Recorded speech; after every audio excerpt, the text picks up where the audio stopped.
Kita bersyukur bahwa Tuhan terus memimpin dan memberkati setiap kita pada hari ini. Jemaat yang dikasihi oleh Tuhan, mari kita menyiapkan diri untuk berjumpa dengan Allah di rumah kita masing-masing. Dan saya mengajak kita untuk bangkit berdiri dan kita mengambil waktu teduh sejenak.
Ibadah kita pada pagi hari ini, kita mulai dengan satu keyakinan bahwa pertolongan kita adalah di dalam Tuhan yang menjadikan langit dan bumi. Turunlah kiranya atas kita sekalian anugerah dan damai sejahtera dari Allah Bapa, Allah Putra, dan Allah Roh Kudus. Amin. Saudara-saudara, ayat panggilan beribadah terambil dari Mazmur 40 ayat yang pertama sampai ayat yang kedua. Demikianlah firman Tuhan untuk pemimpin biduan Mazmur Daud.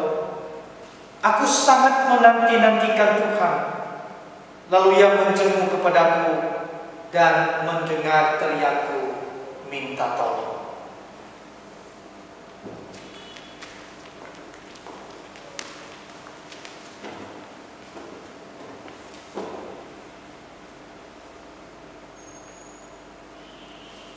Bapak Ibu, saat ini saya mengajak kita semua untuk sama-sama menyanyikan satu buah pujian dari KPPK nomor 19, Datang Menyembah Raja yang Mulia.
kekuatan bahkan berkat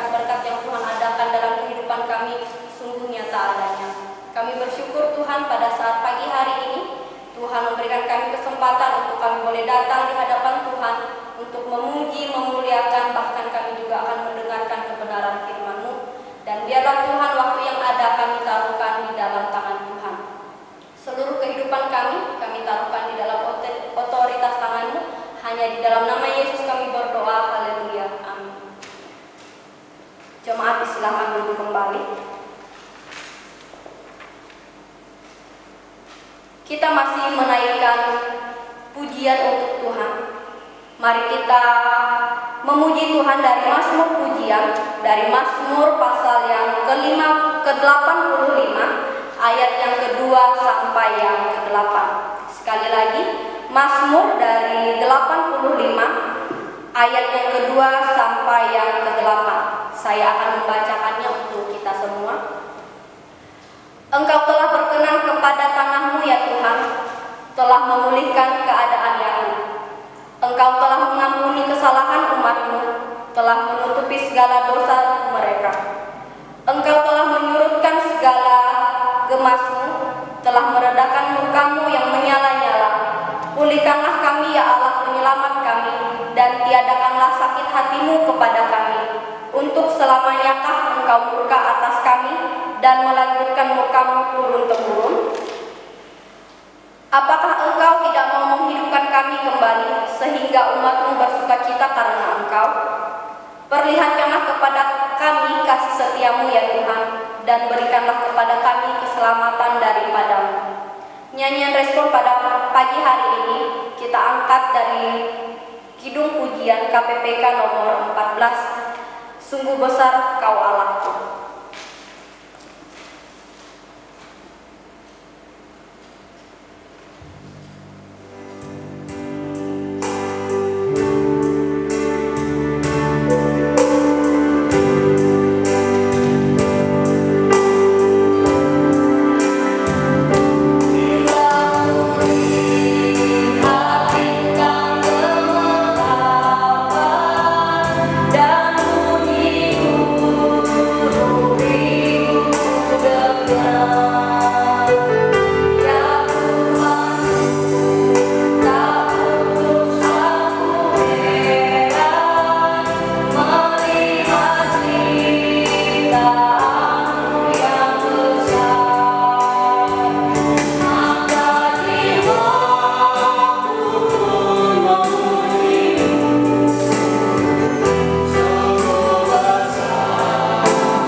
Bapak Ibu, saudara-saudari yang dikasihi oleh Tuhan, selaku orang-orang percaya, saya yakin di dalam kehidupan kita hari lepas hari, tentu kita rindu untuk melakukan segala sesuatu yang baik untuk memuji dan memuliakan Tuhan. Namun dalam kenyataannya, dalam prosesnya, seringkali kita jatuh di dalam itu. Kita sering melukai hati Tuhan, bahkan kita mendukakan hati Tuhan dengan segala tingkah kita, melalui setiap isi hati, pikiran, bahkan perkataan dan perbuatan kita. Untuk saat ini saya mengajak kita semua untuk datang di hadapan Tuhan, mengaku dosa dan kesalahan kita dalam pengakuan dosa. Mari kita menyanyikan satu buah pujian yang mengatakan lingkupiku.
Mazmur 96 ayat yang ke-9 demikianlah firman Tuhan. Sujudlah menyembah kepada Tuhan dengan berhiaskan kekudusan. Gemetarlah di hadapannya, hai segenap bumi.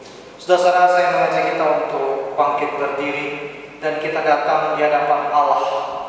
Datang sujud menyembah kepadanya dengan gemetar untuk mengakui seluruh dosa kita. Mari kita berdoa.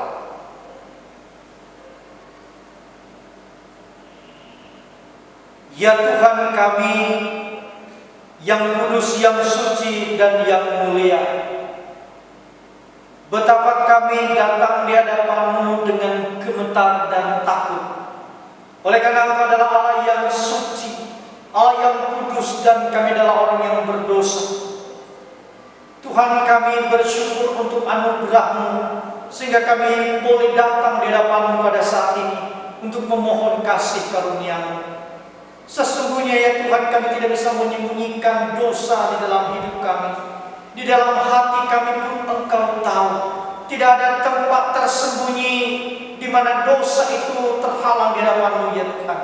Maka kami memohon kiranya Engkau yang menyucikan, Engkau yang mengampuni segala dosa yang kami lakukan di pikiran kami, di hati kami, di perbuatan kami. Tuhan, mohon belas kasihan-Mu. Dan kami bersyukur pengampunan kami sempurna di dalam Yesus Kristus. Itu sebabnya kami berani datang, ya Tuhan, memohon belas kasihan-Mu, karena Engkau adalah Allah yang penuh kasih, Allah yang beranugerah dan memulihkan keadaan kami. Dan kami memohon, biarlah pengampunan dari-Mu Tuhan kami maknai, kami artikan di dalam kehidupan kami hari-hari untuk memuliakan nama-Mu di dalam nama Yesus Kristus. Terima kasih Tuhan, ini doa dan harapan kami, dalam nama Yesus Kristus kami berdoa. Amin. Saudara-saudara, Kolose pasal yang pertama ayat yang ke-19 sampai ayat yang ke-20, ayat janji pengampunan dosa kepada kita, demikianlah firman Tuhan. Karena seluruh kepenuhan Allah berkenan diam di dalam Dia, dan oleh Dialah Ia memperdamaikan segala sesuatu dengan dirinya, baik yang ada di bumi maupun yang ada di sorga, sesudah Ia mengadakan pendamaian oleh darah salib Kristus. Saudara-saudara, saya mengajak kita untuk menyanyikan pujian bahwa Allah itu adalah Allah yang sungguh besar. Katakan, maka jiwaku pun memuji-Mu.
Kolose pasal yang ketiga ayat yang pertama, demikianlah firman Tuhan.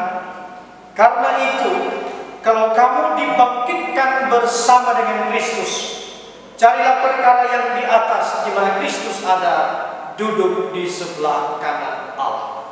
Saudara-saudara, mari kita bersama menyatakan pengakuan iman kita yang dibacakan gereja di sepanjang abad dan tempat, dengan suatu pengakuan iman yang berkata demikian. Aku percaya kepada Allah, Bapa yang Maha Kuasa, Khali langit dan bumi, dan kepada Yesus Kristus, Anaknya yang tunggal Tuhan kita, yang dikandung daripada Roh Kudus, lahir dari anak darah Maria, yang menderita sengsara di bawah pemerintahan Pontius Pilatus, disalibkan, mati, dan dikuburkan, turun ke dalam kerajaan maut. Pada hari yang ketiga, bangkit pula dari antara orang mati, naik ke surga, duduk di sebelah kanan Allah, Bapa yang Maha Kuasa. Dan dari sana Ia akan datang untuk menghakimi orang yang hidup dan yang mati. Aku percaya kepada Roh Kudus, gereja yang kudus dan am, persekutuan orang kudus, pengampunan dosa, kebangkitan tubuh, dan hidup yang kekal. Amin. Jemaat duduk kembali.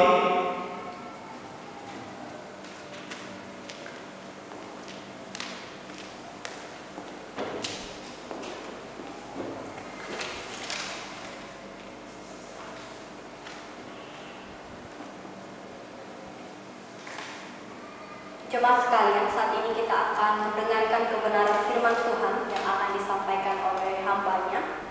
Untuk itu, mari kita mempersiapkan hati dan pikiran kita untuk disirami kebenaran firman Tuhan. Dan mari kita menyanyikan satu buah pujian yang mengatakan, "Ku mau jadi murid Yesus", KPPK nomor 323.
Kita bersyukur Tuhan terus memimpin dan memberkati kehidupan kita. Dan pada hari ini kita akan merenungkan kebenaran firman Tuhan sebagai penuntun dan suluh dalam hidup kita. Namun sebelumnya mari kita bersatu di dalam doa. Tuhan, kami bersyukur pada hari ini kembali Tuhan memberi hari yang baik bagi kami untuk kami jalani. Terlebih pada hari ini adalah Sabat-Mu. Kami memohon kiranya sepanjang hari ini adalah hari yang memikir-mikirkan akan Engkau. Dan Tuhan, kami rindu sekali jiwa dan hati kami dipuaskan oleh firman-Mu. Dan kiranya firman ini betul-betul menjadi kekuatan bagi kami.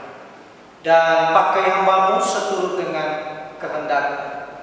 Dimuliakanlah Engkau ya Tuhan. Di dalam nama Yesus Kristus kami berdoa dan mengucap syukur. Amin. Saudara, pada hari ini kita akan memikirkan sebuah tema yang diberikan, yaitu waktunya. Waktunya Tuhan. Mari kita membuka di dalam kitab Ester.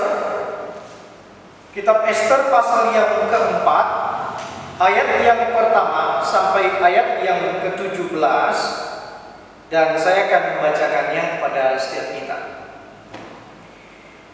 Setelah Mordekai mengetahui segala yang terjadi itu, ia mengoyakkan pakaiannya, lalu memakai kain kabung dan abu. Kemudian keluar berjalan di tengah-tengah kota sambil melolong-lolong dengan nyaring dan pedih. Dengan demikian datanglah ia sampai depan pintu gerbang istana raja, karena seorang pun tidak boleh masuk pintu gerbang istana raja dengan berpakaian kain kabung. Di tiap-tiap daerah kemana titah dan undang-undang raja telah sampai, ada perkabungan yang besar di antara orang Yahudi, disertai puasa dan ratap tangis. Oleh banyak orang dibentangkan kain kabung dengan abu sebagai lapik tidurnya. Ketika dayang-dayang dan sida-sida Ester memberitahukan hal itu kepadanya, maka sangatlah risau hati seorang ratu. Lalu dikirimkannya pakaian supaya dipakaikan kepada Mordekai dan supaya ditanggalkan kain kabungnya daripadanya, tetapi tidak diterimanya. Maka Ester memanggil Hatah, salah seorang sida-sida raja yang ditetapkan baginda, melayani dia. Lalu memberi perintah kepadanya menanyakan Mordekai untuk mengetahui apa artinya dan apa sebabnya hal itu. Lalu keluarlah Hatah mendapatkan Mordekai di lapangan kota yang di depan pintu gerbang istana raja. Dan Mordekai menceritakan kepadanya segala yang dialaminya, serta berapa banyaknya perak yang dijanjikan oleh Haman akan ditimbang untuk perbendaharaan raja sebagai harga pembinasaan orang Yahudi.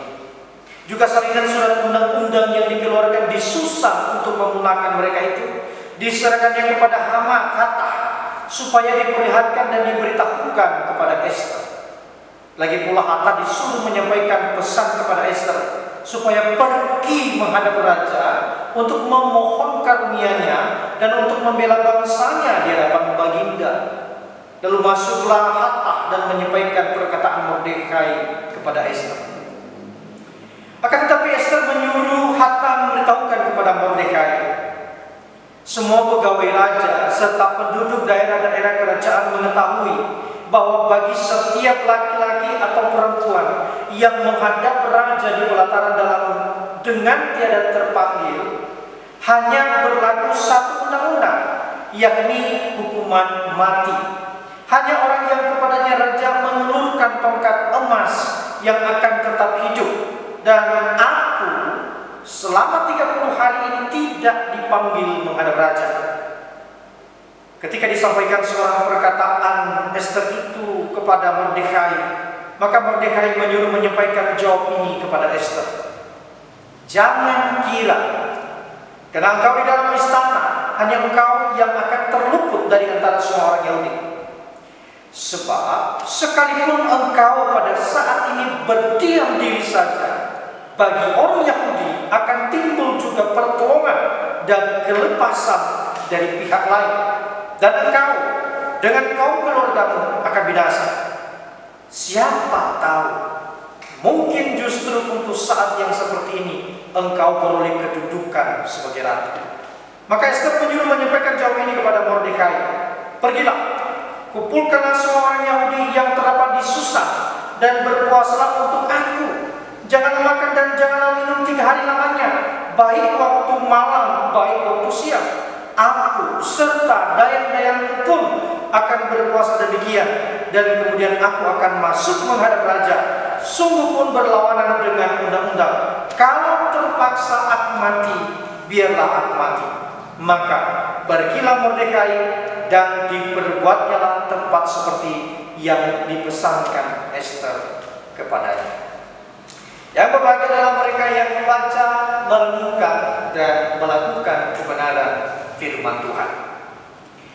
Saudara-saudara yang dikasihi oleh Tuhan, ketika kita masuk dalam kitab Ester, kita akan melihat sebuah realita Allah yang tampak begitu diam. Bahkan kitab ini, saudara, seringkali menyebut, sedikit sekali menyebutkan tentang Allah. Jadi kalau kita membaca kitab Ester ini, saudara, kita melihat tampaknya penulis daripada kitab Ester ini menyembunyikan Allah. Itu sebabnya, saudara, kitab Ester ini memang mengalami pro kontra. Ambil contoh, saudara, seorang tokoh reformasi, Martin Luther, pernah mengungkapkan satu kalimat bahwa ia tidak begitu menyukai kitab Ester, sama dengan kitab Makabe 2. Kitab Makabe itu, saudara, adalah kitab sejarah daripada orang-orang Yahudi yang mencatat tentang riwayat peperangan para pahlawan daripada orang Yahudi itu. Lalu kemudian Martin Luther berkata bahwa kitab Ester ini nampaknya berpihak kepada pihak tertentu, kelompok tertentu, yaitu Yahudi. Nah, saudara, mengiringi komentar daripada Martin Luther itu, beberapa ahli pada akhirnya juga memberikan komentar bahwa kalau seandainya ada penyusunan, ada kanon untuk Alkitab itu sendiri, maka mereka akan mengajukan supaya kitab Ester ini tidak masuk di dalam kanon Alkitab. Kenapa? Karena memang tampak sekali berbeda dengan apa yang disampaikan di bagian-bagian Alkitab yang lainnya. Nampaknya ada nuansa pembalasan dendam daripada kelompok tertentu untuk kelompok tertentu. Sementara di dalam bagian Alkitab yang lain, di seluruh bagian Alkitab yang lain, justru menekankan tentang apa?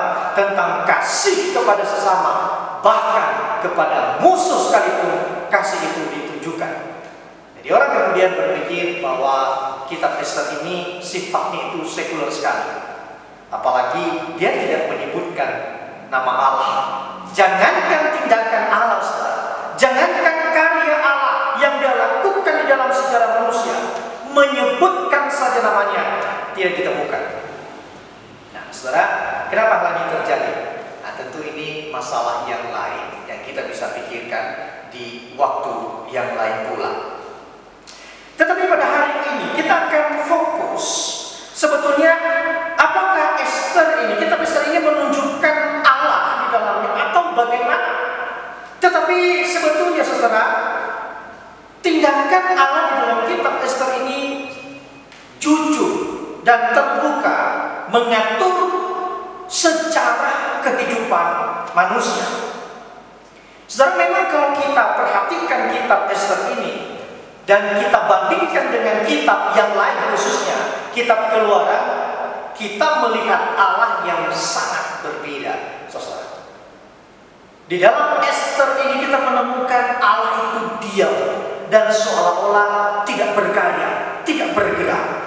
Berbeda dengan kitab Keluaran yang konon, saudara, Allah digambarkan di sana adalah Allah yang dikdaya, Allah yang adikodrati, Allah yang melakukan perkara-perkara yang hebat, yang menjadi pengalaman iman daripada bangsa Israel.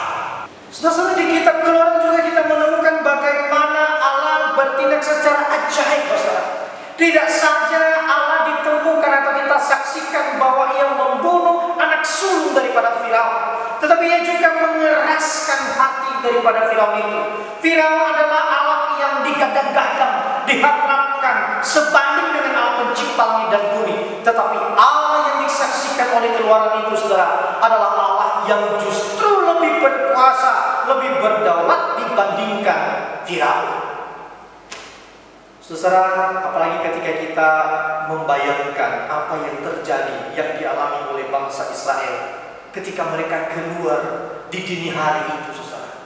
Mereka dikatakan mereka keluar untuk apa, saudara? Untuk dibebaskan, untuk menjadi sebuah bangsa, untuk mengalami kasih setia daripada Allah, supaya mereka dibebaskan daripada penderitaan yang begitu memahitkan hati daripada orang Israel. Saudara, ketika sejarah baru itu diciptakan di dalam kehidupan bangsa Israel, mereka keluar daripada tanah Mesir menuju sebuah tempat yang telah disediakan oleh Allah. Saudara, dikatakan ketika tiba waktu berkemah di depan di tepi laut Teberau, saudara, mereka memandang ke belakang, dan di sana apa yang terjadi? Ada barisan kuda daripada Mesir mengejar mereka. Firaun tidak begitu merelakan kepergian daripada bangsa Israel. Maka itu sebabnya ia memerintahkan seluruh prajuritnya, seluruh tentaranya untuk mengejar bangsa Israel. Dan apa yang terjadi, saudara? Israel di dalam kelimbungan, Israel di dalam ketakutan. Dikatakan di sana ketakutan besar itu terjadi di antara orang Israel. Dan mereka mengatai Musa, saudara. Mereka berkata kepada Musa, "Musa, tidakkah ada kuburan di Mesir sehingga engkau membawa kami untuk dikubur di padang gurun ini? Bukankah kami berkata kepada Musa, jangan ganggu kami. Kami lebih baik tinggal di Mesir, menikmati makanan daripada mati di padang gurun ini." Saudara, pada waktu itu Musa bergumul di hadapan Allah. Dan kemudian Allah memberikan instruksi kepada Musa bahwa pertolongan itu akan datang daripada pihak Allah. Keadilan Allah itu akan ditunjukkan dan disaksikan sendiri oleh bangsa Israel. Bahkan bangsa Firaun itu, bangsa Mesir itu sendiri akan melihat kemuliaan Allah Israel itu. Sekarang apa yang kamu lakukan, Musa? Ulurkan tanganmu kepada laut Teberau itu. Saudara, apa yang terjadi? Ketika kemudian Musa mengangkat tangan dan mengulurkan di hadapan laut Teberau itu, maka tiba-tiba laut Teberau itu terbelah. Laut yang airnya itu menguap ke sisi kiri, ke sisi kanan, sehingga tanah laut itu menjadi kering. Lalu kemudian orang Israel itu melewati tanah kering daripada laut Teberau yang mematikan itu. Lalu kemudian, saudara, setelah peristiwa itu, ketika seluruh bagian daripada orang Israel itu melewati melalui laut Teberau, lalu kemudian pasukan daripada Mesir itu masuk mengejar mereka di tengah laut Teberau, tiba-tiba Allah melenyapkan mereka. Air laut yang awalnya terbelah, saudara, kini menjadi satu dan mematikan seluruh pasukan tentara daripada Firaun. Saudara yang dikasihi oleh Tuhan, gambaran Allah yang seperti itu yang kita temukan di dalam kitab Keluaran. Tetapi bagaimana dengan kitab Ester? Saudara, kita sekali lagi tidak menemukan tindakan Allah yang sangat spektakuler seperti itu. Saudara yang dikasihi oleh Tuhan, tetapi apakah benar pada akhirnya kitab Ester itu tidak menyaksikan Allah yang hebat? Saudara, kalau kita kemudian memperhatikan pasal yang pertama, ayat yang kedua, dan sampai pada pasal yang keempat sebetulnya. Maksud saya dari pasal 1 sampai pasal 2 ayat yang keempat. Di sana kita melihat konteks bahwa ada sesuatu yang menarik di sana. Ya. Di dalam pasal 1 sampai pada pasal yang kedua, saudara, kita menemukan di sana bahwa ada satu pemberontakan daripada Ratu Wasti kepada Ahasuerus, Raja Persia. Lalu kemudian, saudara, di dalam kisahnya dikatakan bahwa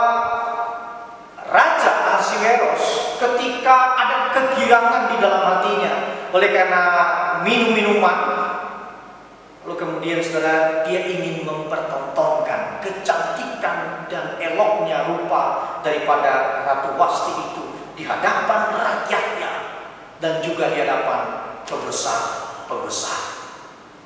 Saudara, titah raja kemudian diarahkan kepada Ratu Wasti untuk datang menunjukkan kecantikannya.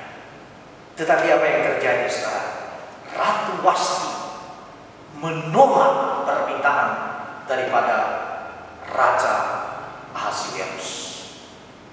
Saudara yang dikasihi oleh Tuhan, kita tidak tahu apa yang sedang terjadi antara Ratu Wasti dengan Raja Ahasiweros.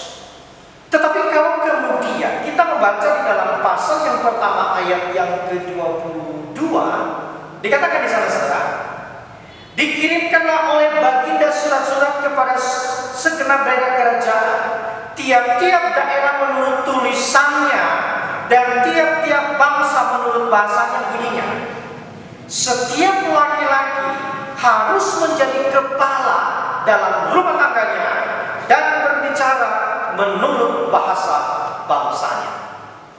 Saudara, kalimat atau titah ini yang disebarkan kepada seluruh daerah kekuasaan daripada Ahasiweros, saudara, mengindikasikan bahwa ada sesuatu respons daripada Ahasiweros atas tindakan Ratu Wasti yang mempermalukan dia di hadapan banyak kolega-koleganya. Saudara yang dikasihi oleh Tuhan, lalu kemudian saudara, di dalam pasal yang kedua kita melihat bahwa ada tindakan yang lain selain daripada respons Ahasiweros untuk menetapkan bahwa setiap laki-laki harus menjadi kepala atas rumah tangganya dan berbahasa sesuai dengan bangsanya. Saudara yang dikasihi oleh Tuhan, mulai ada pergerakan. Langkah daripada Ratu Wasti untuk menolak keputusan Ahasiweros justru membuat langkah yang baru, yaitu pergantian daripada ratu. Dan apa yang kemudian dilakukan, saudara? Di sana dilakukan audisi wanita cantik sebagai pengganti daripada Ratu Wasti. Saudara, di dalam pasal yang kedua kita bisa menemukan hal itu. Di seluruh daerah Susan itu dikatakan, saudara, dimunculkan para wanita, anak-anak gadis yang cantik luar biasa, yang elok rupanya. Dan di dalam kontestasi itu, saudara, ditemukan Esther adalah wanita yang telah menarik hati daripada Ahasiweros. Saudara yang dikasihi oleh Tuhan, di dalam pasal yang kedua ayat yang ke-17 dikatakan begini: maka Esther dikasihi oleh baginda lebih daripada semua perempuan lain, dan ia beroleh sayang dan kasih baginda lebih daripada semua anak darah lain, sehingga baginda mengenakan mahkota kerajaan ke atas kepalanya dan mengangkat dia menjadi ratu ganti Wasti. Saudara yang dikasihi oleh Tuhan, kalimat bahwa Esther itu mendapat kasih sayang di hadapan daripada Raja Ahasiweros sebetulnya sama juga dengan kalimat yang sama ketika Daniel mendapatkan kasih karunia daripada Allah. Saudara, itu perbandingannya. Kalau kemudian Esther itu mendapat kasih sayang daripada sesama, maka Daniel itu mendapatkan kasih karunia daripada Allah yang sebetulnya sepadan, saudara, yaitu ekspresi kasih sayang Ahasiweros kepada Esther adalah ekspresi dia mendapatkan kasih karunia daripada Allah. Saudara yang dikasihi oleh Tuhan, tetapi kemudian masalah belum selesai. Di dalam pasal yang kedua, secara sengaja penulis itu, saudara, meninggalkan satu pesan kepada pembaca, yaitu dia katakan di dalam ayat yang ke-20, adapun Esther tidak memberitahukan asal-usul dan kebangsaannya seperti diperintahkan kepadanya oleh sebab Ester tetap berbuat menurut perkataan Mordekai seperti pada waktu ia masih dalam asuhannya. Saudara, penulis meninggalkan pesan ini dan dia tidak menjelaskan kenapa. Nanti kita akan melihat, saudara, bahwa ini adalah menjadi masalah yang sangat serius pada akhirnya. Saudara, di dalam pasal yang ketiga, kita kemudian melihat bahwa lagi-lagi keadaan tidak menjadi keadaan yang lebih baik. Meskipun Ester sudah diangkat menjadi ratu, menggantikan Ratu Wasti. Saudara, dikatakan di sana ada Haman yang adalah orang Agag. Saudara, sesuatu yang luar biasa sekali. Seorang Agag masuk di dalam pemerintahan Persia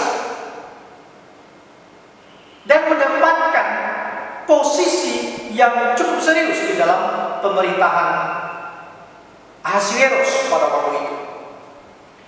Saudara, siapa Agag dan siapa Mordekai? Siapa Haman dan siapa Mordekai? Haman sekali lagi adalah orang Agag.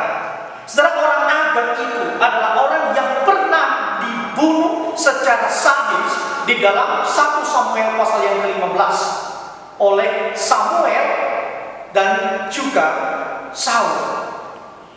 Saudara, di sana kita melihat ada satu dendam sebetulnya yang dimaksudkan. Bahkan kalau kita kemudian membaca di dalam pasal yang ketiga ayat yang ke-10, ada satu kalimat kecil di sana, saudara, dikatakan bahwa maka raja mencabut cincin materainya dari jarinya, lalu diserahkannya kepada Haman bin Hamedata, orang Agag, seteru orang Yahudi itu.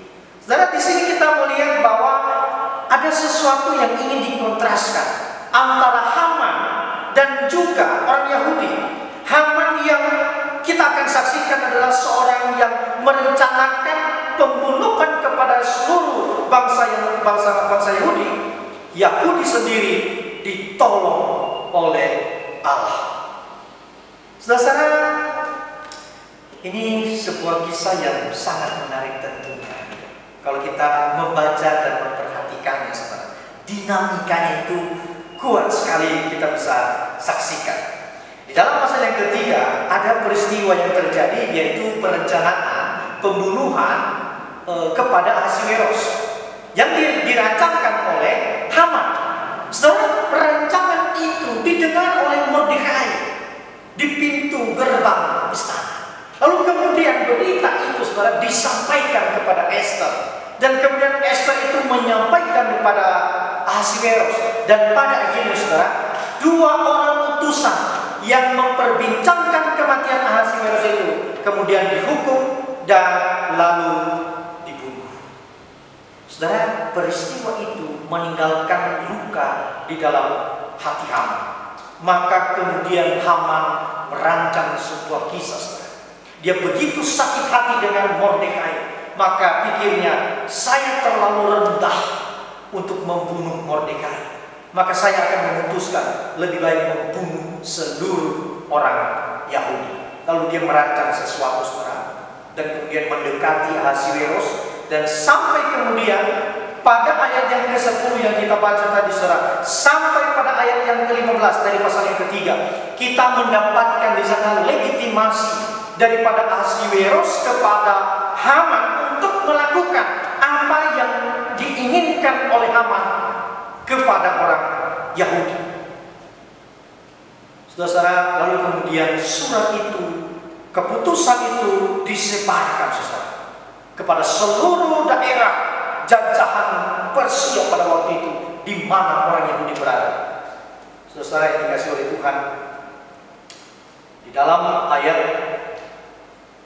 pasal yang keempat, dia katakan di sini, setelah Mordekai mengetahui segala yang terjadi itu, ia mengoyakkan pakaiannya, lalu memakaikan kabut dan abu, kemudian keluar berjalan di tengah-tengah kota sambil melolong-lolong dengan nyaring dan pedih. Ayat yang ketiga, saudara, di tiap-tiap daerah kemana sukacita dan undang-undang raja telah sampai, ada perkabungan yang besar di antara orang Yahudi, disertai puasa dan ratap tangis. Oleh banyak orang dibentangkan kain kabung dengan abu sebagai lapik tidurnya. Saudara, satu duka yang begitu dalam. Bahkan mereka tidur di dalam duka, saudara. Mereka tidur dengan abu dan kain kabung itu. Itu menunjukkan apa? Begitu hilangnya pengharapan dari bangsa Yahudi. Oleh karena apa? Ada ancaman pembunuhan kepada seluruh orang Yahudi.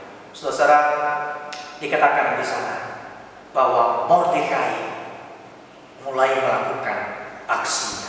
Apa yang ia lakukan, saudara? Ia mengoyakkan pakaian dan menenangkan api.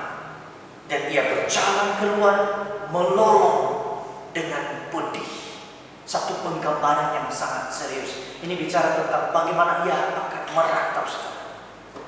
Ternyata Ratu Esther tidak mengetahui apa maksud daripada Mordekai, saudara. Itu sebabnya kita membaca dia mengutus Hatak. Katakan, apa maksudnya daripada semua ini? Saudara, ketika kemudian terjadi diskusi antara Mordekai dan Hatak ini, maka kemudian Mordekai berkata kepada Hatak untuk disampaikan kepada Esther bahwa engkau harus menyelamatkan bangsamu dari ancaman kematian. Saudara, di dalam ayat yang ke-8 itu dikatakan, lagi pula Hatak disuruh menyampaikan pesan kepada Esther supaya pergi menghadap raja untuk memohon karunia-Nya dan untuk membela bangsanya di hadapan Baginda. Saudara, ini menjadi masalah. Hal ini kemudian ditolak oleh Esther kepada Mordekai. Saudara, di dalam ayat yang ke-11 itu merupakan penolakan daripada Esther. Dia katakan begini, semua pegawai raja serta penduduk daerah-daerah kerajaan mengetahui bahwa bagi setiap laki-laki atau perempuan yang menghadap raja di pelataran dalam dengan tiada dipanggil, hanya berlaku satu undang-undang, yakni hukuman mati. Hanya orang yang kepadanya raja menurunkan tongkat emas yang akan tetap hidup. Dan aku selama 30 hari ini tidak dipanggil menghadap raja. Saudara, Esther memberikan 3 argumentasi kepada Mordekai. Kenapa ia menolak permintaan Mordekai itu untuk sampaikan, belalah bangsa kita di hadapan raja. Yang pertama, saudara, dia katakan itu melawan hukum. Saya tidak boleh datang kepada raja kalau tidak mendapatkan tongkat emas itu. Saudara, lalu kemudian jika melawan hukum itu, maka yang aku alami adalah kematian. Lalu kemudian yang ketiga, saudara, Esther itu merasa tidak menjadi favorit daripada Ahasveros.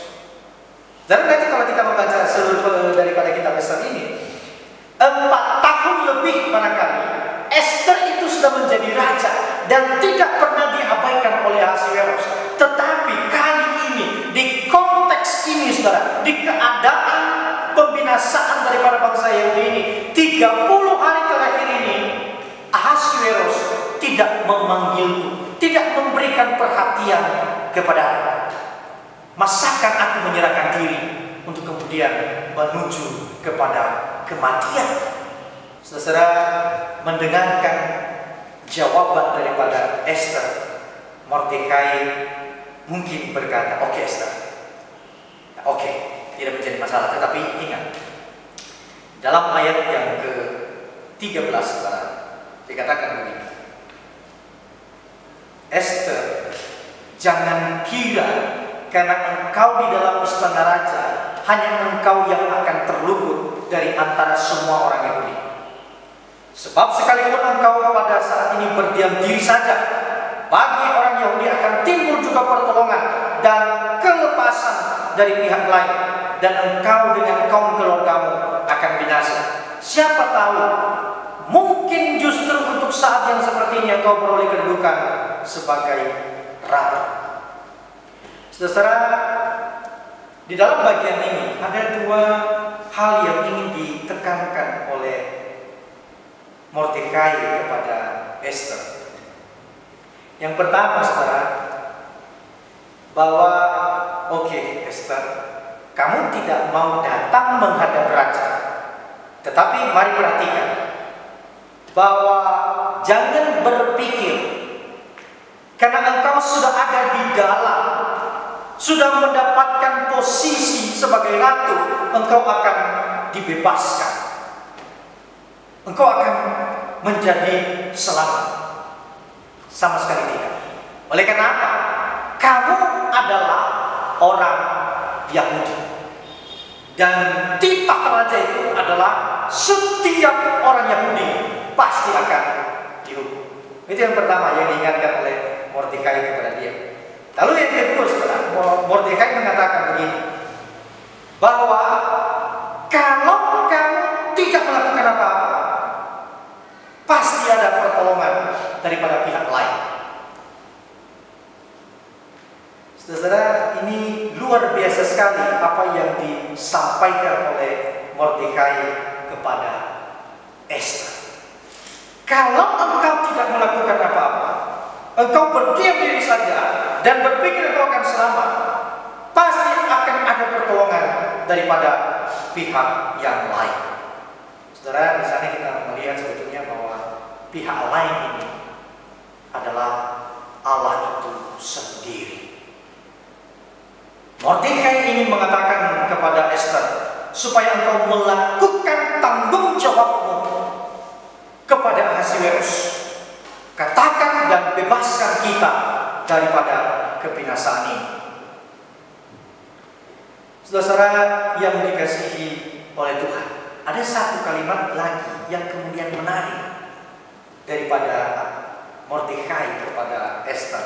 Dia katakan begini, siapa tahu, mungkin justru untuk saat yang seperti ini engkau beroleh kedudukan sebagai ratu. Saudara, kata siapa tahu sebenarnya menunjukkan bahwa tidak ada seorang pun yang dapat memastikan atau yang dapat menduga bagaimana cara Allah bekerja dalam hidup seseorang.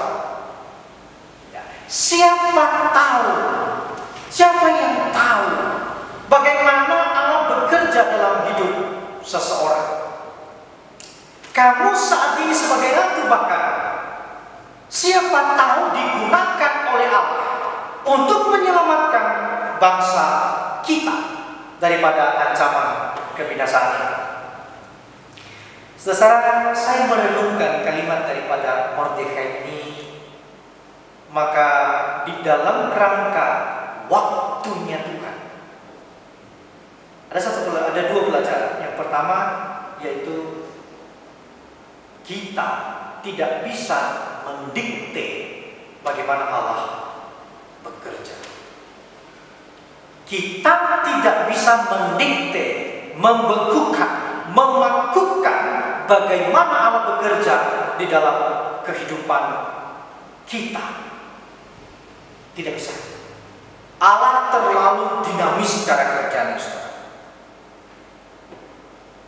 Mungkin pada saat ini kita berpikir bahwa keadaan kita tampaknya begitu menyulitkan kita. Dan saya pikir setiap kita memang sedang berada di dalam keadaan yang sulit. Tetapi siapa tahu keadaan yang sulit seperti ini justru dijadikan oleh Allah menjadi alat di tangannya untuk mendatangkan, membawa pemulihan di dalam kehidupan kita. Saudara, pada saat ini mungkin kalimat Mordekai ini berguna bagi kita. Siapa tahu keadaan saat ini justru dipakai oleh Allah untuk membawa berkat dalam hidup kita. Saudara, harus diakui bahwa keadaan ini ada begitu banyak orang yang menjadi frustasi oleh karena di depan itu tampak buram sekali. Apa yang akan terjadi ke depan kita tidak tahu. Tapi sekali lagi, saudara, kita tidak bisa mendikte bagaimana Allah bekerja di dalam kehidupan kita. barangkali melihat penghasilan suami begitu pas-pasan. Saudara, barangkali istri pada saat ini yang bisa memasak saudara, jualan, yang bisa bikin kue. Suami-suami juga yang barangkali lebih banyak waktunya di rumah, yang berpikir lebih kritis lagi dan melakukan sesuatu yang bisa kita kerjakan. Siapa tahu saudara, justru keadaan saat ini menjadi cara Allah untuk mendatangkan berkat di dalam kehidupan kita. Bahkan menarik sekali saudara, istilah yang dikatakan oleh Mordekai itu soal saat yang seperti ini. Saudara, ini bicara tentang kesempatan, ya, kairos. Dalam PB barangkali kairos, kesempatan itu. Jadi keadaan-keadaan yang sulit itu mesti dimaknai dengan tepat. Siapa tahu justru keadaan itu digunakan oleh Allah bagi kita. Itu yang pertama saudara. Yang kedua, meskipun Allah itu tampak leluasa di dalam bertindak, kita tidak bisa mendikte bagaimana dia bekerja saudara. Tetapi keleluasaan Allah tidak menghilangkan tanggung jawab daripada manusia. Ya, keleluasaan Allah tidak menghilangkan tanggung jawab daripada manusia.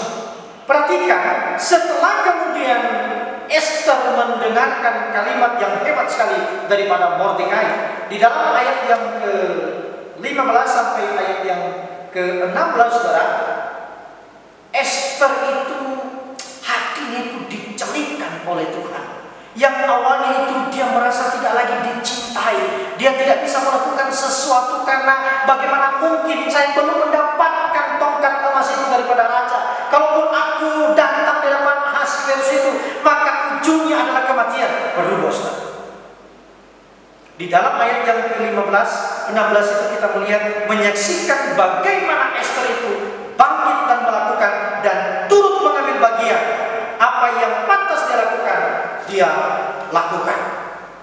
Bahkan begini saudara, ada kalimat yang mana dalam ayat yang 15 itu, dia katakan begini, kalau terpaksa aku mati, biarlah aku mati.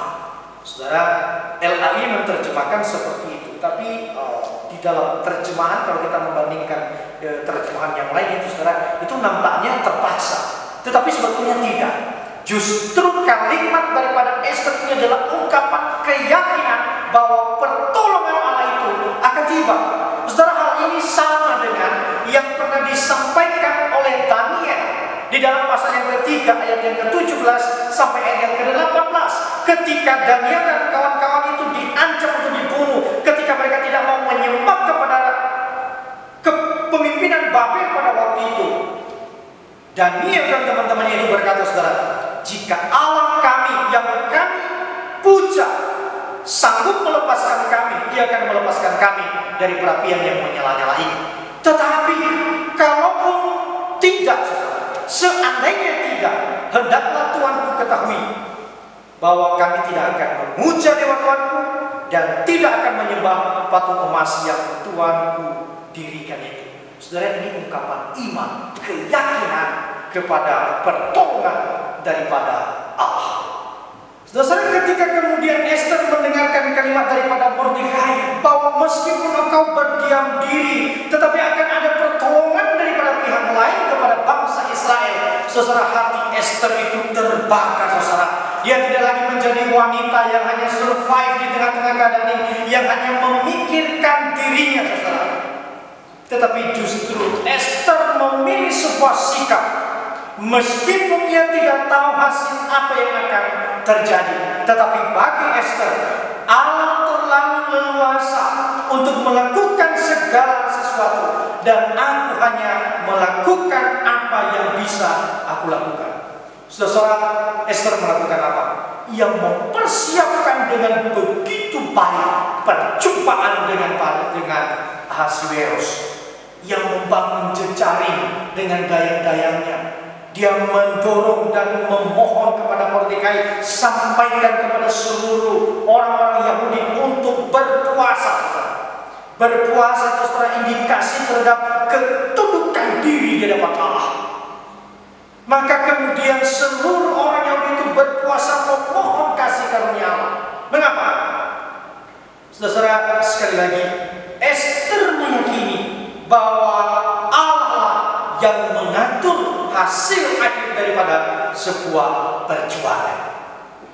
Saudara, Allah mampu mengerjakan seluruh rencananya, tujuannya, maksudnya di dalam kehidupan kita.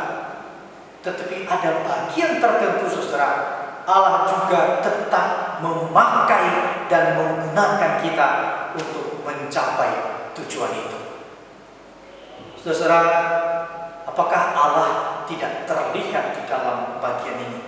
Tampaknya, saudara, Allah begitu terang dan begitu jelas bertindak di dalam setiap event kehidupan kita, setiap peristiwa dalam kehidupan kita. Saudara, kalau kemudian kita membaca di dalam pasal yang kelima, kita pada akhirnya melihat bagaimana Allah menyertai. Jika hukum daripada Ahasverus itu, setiap orang, setiap perempuan, setiap laki-laki yang datang menghadap raja, kalau ia tidak mendapatkan tongkat emas daripada raja, maka hukumnya orang itu akan dihukum mati. Saudara, Ester ketika ia datang di hadapan Ahasverus, tiba-tiba Ahasverus itu memberikan tongkat emas kepada dia, dan artinya ia diperkenan. Dan pada akhirnya, saudara, kemudian ketika ia datang di hadapan Ahasverus, belas kasihan daripada Ahasverus itu keluar, saudara, keluar kepada Ester, dan dia berkata, sampaikan permintaan, setengah daripada kerajaan ini pun aku akan berikan kepadamu.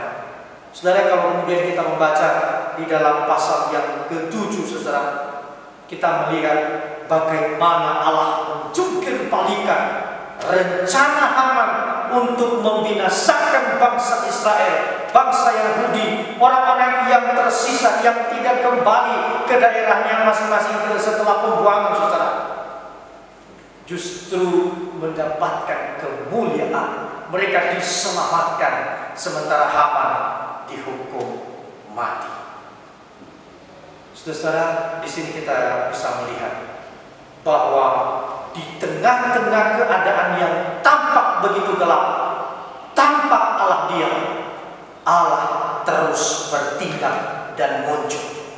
Bahkan, saudara, Allah hadir di sini. Sampai kemudian kita membaca pasal yang ke-8 sampai pada pasal yang ke-10. Saudara yang dikasihi oleh Tuhan, di sana seluruh orang Yahudi itu merayakan betapa Allah leluasa di dalam bekerja di dalam setiap kehidupan orang-orang yang terus berharap kepada Dia. Saudara yang dikasihi oleh Tuhan, keadaan apa pada saat ini yang sedang menimpa kita secara khusus? Pandemi COVID-19 ini, saudara, menyerang setiap sudut dunia ini. Nah, saya percaya ada bagian-bagian tertentu juga yang secara pribadi kita teteskan air mata. Saudara, Allah tidak bisa didikte. Dia adalah Allah yang Maha Kuasa, yang mampu bekerja melampaui akal dan pikiran kita. Seperti yang tertera di dalam surat Korintus, bahwa apa yang tidak pernah dipikirkan oleh manusia, apa yang tidak pernah terdengar oleh telinga manusia, apa yang tidak pernah ia lihat, justru Allah lakukan itu. Keselamatan daripada manusia itu tidak pernah dipikirkan oleh manusia itu sendiri.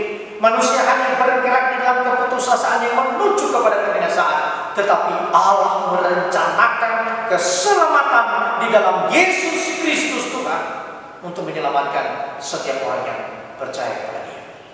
Secara Allah terlalu berdaulat, memikir-mikirkan dan menjawab setiap pergumulan yang kita hadapi.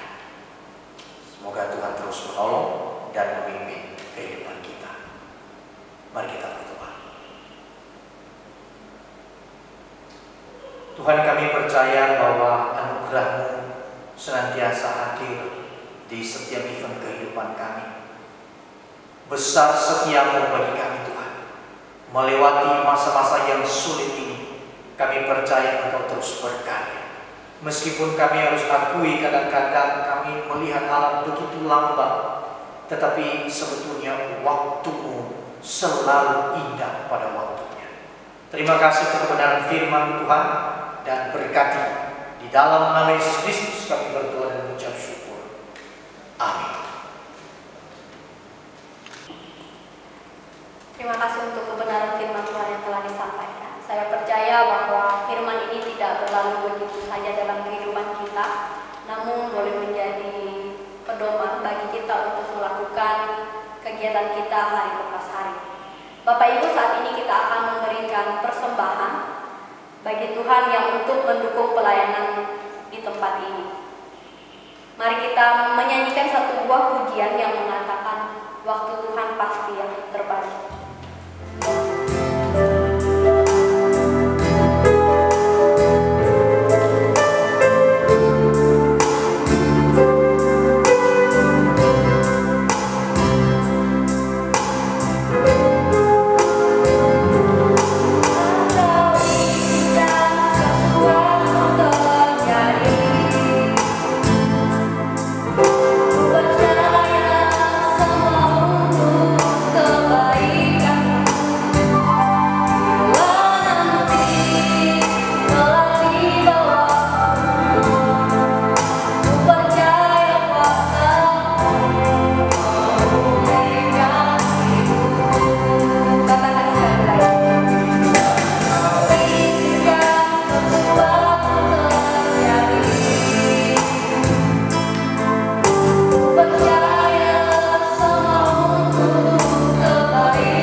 Bapak Ibu, kita akan mendengarkan berita pengembalaan yang akan disampaikan oleh Bapak Kepala. Waktu dan tempat dipersilakan.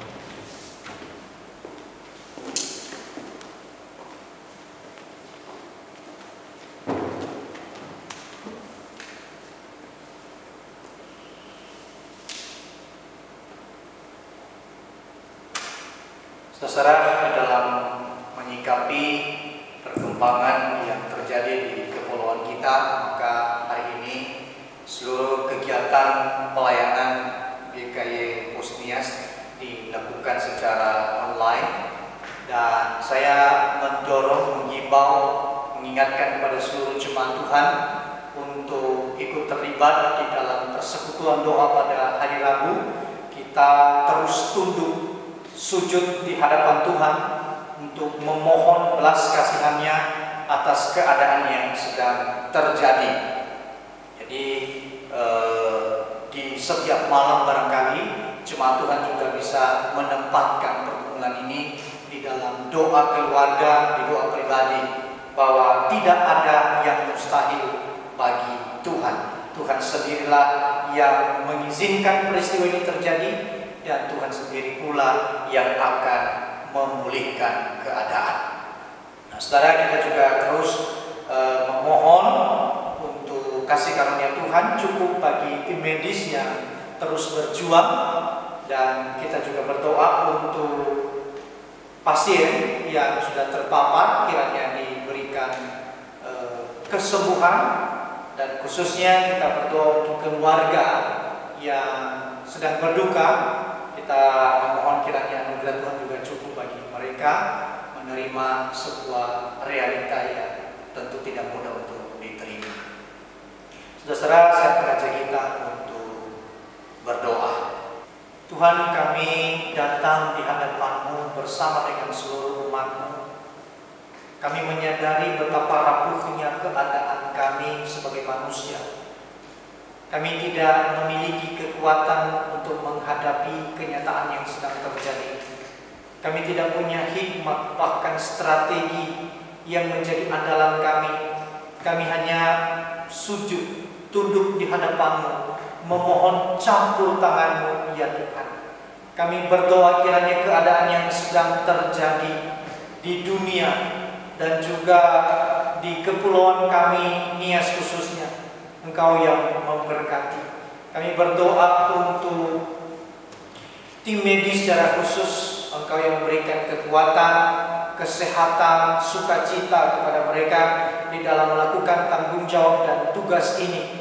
Ya Tuhan, barangkali ada lelah, ada capek, tetapi kami percaya kelegaan yang daripada Yesus Kristus memampukan mereka untuk terus berjuang di dalam pelayanan yang Tuhan percayakan kepada mereka.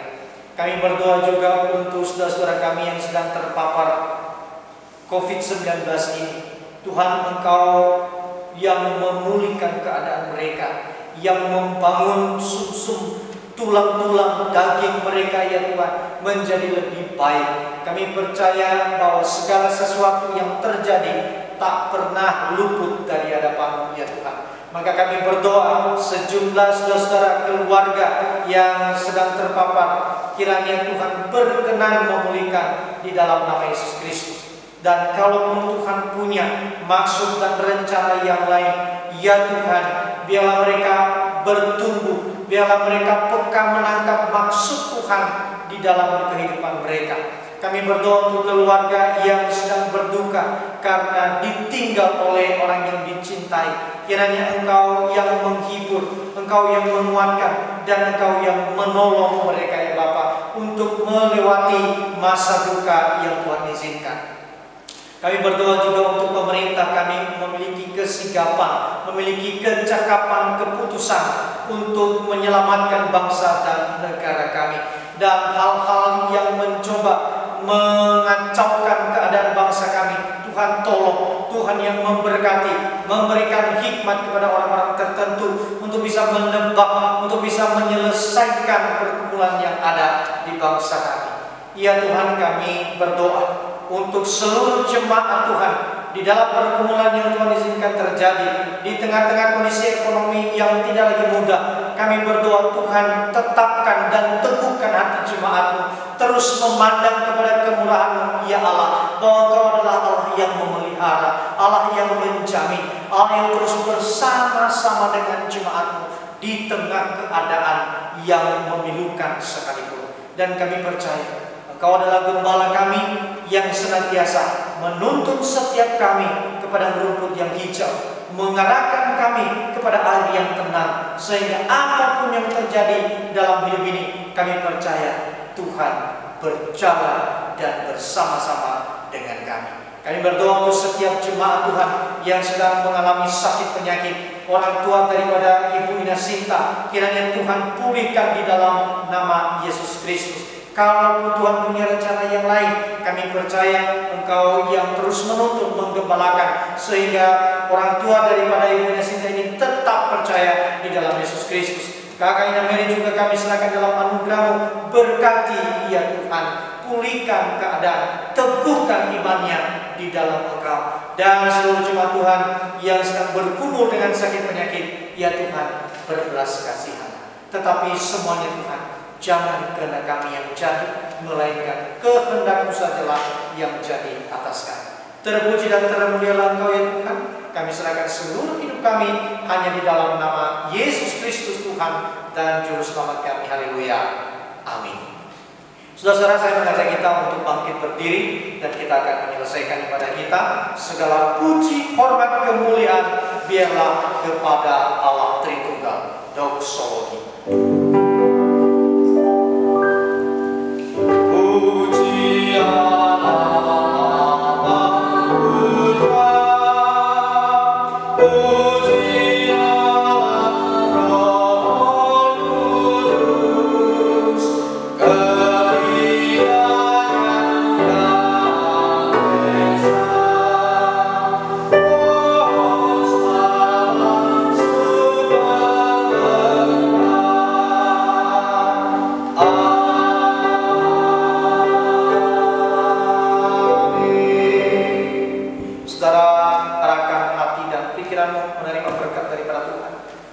Kiranya sejahtera dan terang daripada Allah Bapa melingkupi dan menguasai kehidupan kita. Kiranya kelegaan di dalam Yesus Kristus juga menjadi pengalaman kita. Dan kiranya penghiburan pertolongan daripada Allah Roh Kudus senantiasa menuntun dan memimpin kehidupan kita kini sampai selama-lamanya. Haleluya. Amin.